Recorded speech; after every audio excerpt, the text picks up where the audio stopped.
પટેલ ધોરણ 4 વિષય ગુજરાતીમાં આગળ 10મો પાઠ જોયેલો કે મૂર્ખના સરદારો. તો હવે એમાં આપણે એક વિડીયો જોયેલો. હવે આગળ આપણે બીજો વિડીયો જોઈએ છે કે રસ્તામાં જતો માણસ શું એને કબાટનું માપ આલવા ક્યાં જતો હતો? સુથારના પાસે જતો હતો. એટલે બંને હાથ પહોળા રાખીને જતો હતો. રસ્તામાં ચાલતા લપસી પડ્યો, પણ હાથને નીચા કરું તો માપ ભૂલી જવાય, એટલે હાથ એમને એમ રાખી પડ્યો રહ્યો. શું થયું કે હાથ હું ભેગા કરું તો માપ ભૂલી જવાય, એટલે હાથ એમને એમ રાખીને ત્યાં પડી રહ્યો. આ તમે આવીને ઊભો કર્યો તો માપ બરાબર જળવાઈ રહ્યું. શું કહે છે બિરબલને કે તમે આવીને ઊભો કર્યો તો માપ મારું બરાબર જળવાઈ રહ્યું. બિરબલે એના પર નામઠામ પૂછીને લખી લીધા. આ બનાવ પછી 1-2 દિવસ રહીને બિરબલ બાદશાહ પાસે ગપ્પા મારીને રાતે ઘરે પાછો ફરતો હતો. ત્યાં રસ્તામાં ફાનસ હેઠળ એને એક માણસને કંઈક શોધતો દીઠો. જો એ શું કરતો હતો? ગપ્પા મારીને બાદશાહના પાસે ગપ્પા મારીને ઘરે પાછો ફરતો હતો. ત્યારે એને રસ્તામાં એક માણસ કંઈક શોધતો એને દેખાયો. શું શોધો છો? કંઈ પડી ગયું છે? બિરબલે પૂછ્યું. હા, પેલો ટૂંકો જવાબ આપ્યો. શું? કે સોનાની વીંટી. શું કે છે? શું પડી ગયું? તો કે મારી સોનાની વીંટી પડી ગઈ છે, લાવો હું એ શોધવા લાગુ. કઈ બિરબલે પણ વીંટીની શોધ માંડી. ત્યાંથી પસાર થતા માણસો પણ એ શોધવા મળ્યા. શું થયું? શોધવા માંડ્યા. બધા માણસો વીંટી શોધવા માંડ્યા. તમારી ખાતરી છે કે અહીં જ પડી હતી? થોડી વારે ટોળામાંથી એક જણે પૂછ્યું. ના, અહીં નથી પડી. ત્યારે શું કહે છે બિરબલ? તમને ખાતરી છે કે તમારી વીંટી અહીં પડી છે? તો કોઈ માણસ બોલો કે ના, અહીં નથી પડી, થોડે દૂર પડી છે. પડી ગઈ છે તો ત્યાં દૂર આંધે અંધારા ખૂણા તરફ આંગળી કરી એણે જવાબ દીધો. શું એને આંગળી બતાવી કે ત્યાં અંધારું છે, ત્યાં પડી ગઈ છે? ત્યારે અહીં શા માટે શોધો છો? શું કહે છે બિરબલ કે અહીં તમે શું કરવા શોધો છો? એટલેથી ગબડીને થોડી અહીં સુધી આવે. શું કહે છે? એટલેથી ગબડીને વીંટી થોડી અહીં સુધી આવે. જ્યાં અંધારું બહુ છે અને અહીં દીવો છે, એટલે અજવાળે શોધી શકાય ને. શું કહે છે? જ્યાં પડી ગઈ ત્યારે અંધારું બહુ છે અને અહીં અજવાળું છે, એટલે અહીં શોધી શકાય ને. પેલાએ જવાબ દીધો. મારો બેટો તદ્દન મૂર્ખ છે. શું કહે છે? મારો બેટો તદ્દન મૂર્ખ છે, આપણને નકામી મહેનત કરાવી. એમ તિરસ્કારથી કહીને વીંટી શોધવા ભેગા થયેલા લોકો ત્યાંથી ચાલી ગયા. શું કર્યું? બધા માણસો ત્યાંથી ચાલી ગયા. બિરબલે એના નામઠામ લખી લીધા. બીજે દિવસે બિરબલ નદી કિનારે ફરતો હતો. ત્યાં એણે એક માણસને રેતીના ઢગલામાં કંઈક શોધતો જોયો. શું શોધો છો ભાઈ? બિરબલે પૂછ્યું. શું કર્યું? એને રેતીના ઢગલામાં કંઈક શોધતો માણસ જોયો. એટલે એ બિરબલ પૂછે કે તમે શું શોધો છો?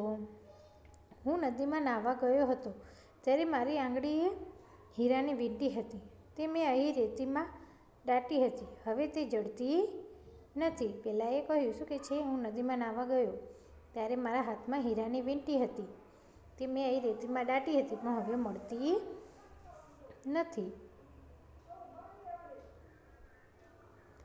ક્યાં દાટી હતી તે બરાબર ખબર છે? બિરબલ શું પૂછે છે? તમે ક્યાં દાટી છે, તમને ખબર છે? હા, અહીં રેતીમાં ઊંડો ખાડો પાડીને દાટી હતી. શું કહે છે? અહીં રેતીમાં જ ઊંડો ખાડો પાડીને મેં દાટી હતી, પણ કઈ નિશાની રાખી છે? હા, નિશાની રાખ્યા વગર તે કંઈક દાટું ખરો? શી નિશાની રાખી હતી? શું કહે છે કે હું નિશાની રાખ્યા વગર દાટું ખરો? તો બિરબલ કે શું નિશાની રાખી હતી? જ્યાં મેં વીંટી દાટી હતી ત્યાં બરાબર તેની ઉપર આકાશમાં ઊંટના જેવું દેખાવનું એક વાદળ હતું. શું કહે છે? આકાશમાં એક વાદળ હતું, તેની નિશાની મેં રાખી હતી, પણ હવે એ વાદળું દેખાતું નથી ને વીંટી પણ દેખાતી નથી. પેલાએ નિરાશ થઈ કહ્યું. શું કહે છે? હવે વાદળું દેખાતું નથી અને વીંટી પણ નથી દેખાતી. પેલાએ નિરાશ થઈને કહ્યું. બિરબલે એના પણ નામઠામ પૂછીને લખી લીધા. શું કર્યું? એના નામ પણ લખી લીધા.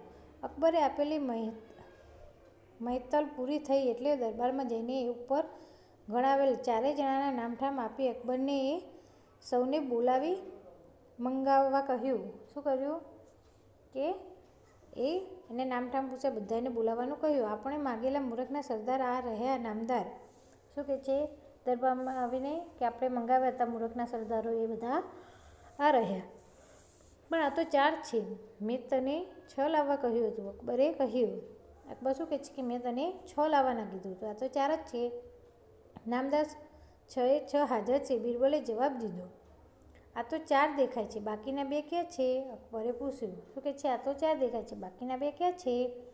આ 4 તો આપ નામદારે જોયા, 5મો હું, બિરબલે કહ્યું. તું તો મૂરખનો સરદાર? અકબરને નવાઈ પામી. પૂછ્યું, હા નામદાર, કેમ? શું કહે છે અકબર કે તું મૂરખનો સરદાર છે? કે હા. એ કેમ?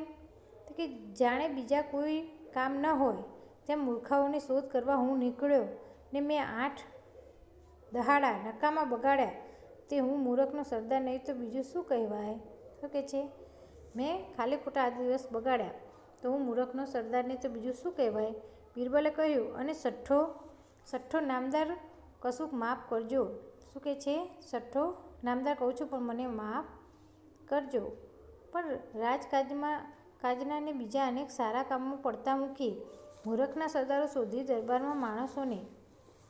દરબારમાં આણવાનો મને હુકમ કરનાર તે છઠ્ઠો મૂરખનો સરદાર. બિરબલે કહ્યું. શું કહે છે દરબારમાં બધા નામઠામ મૂકીને, તમે કામકાજ મૂકીને મને મૂર્ખાઓ શોધવા મોકલેલો, એટલે છઠ્ઠો મૂરખનો સરદાર તમે. એટલે એ તો હું.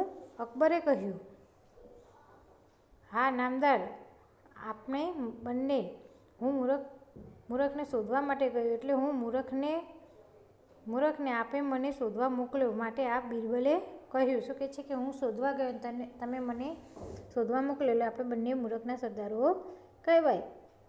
કેટલું ગુમાન, બાદશાહનું અપમાન. બિરબલને સજા થવી જોઈએ.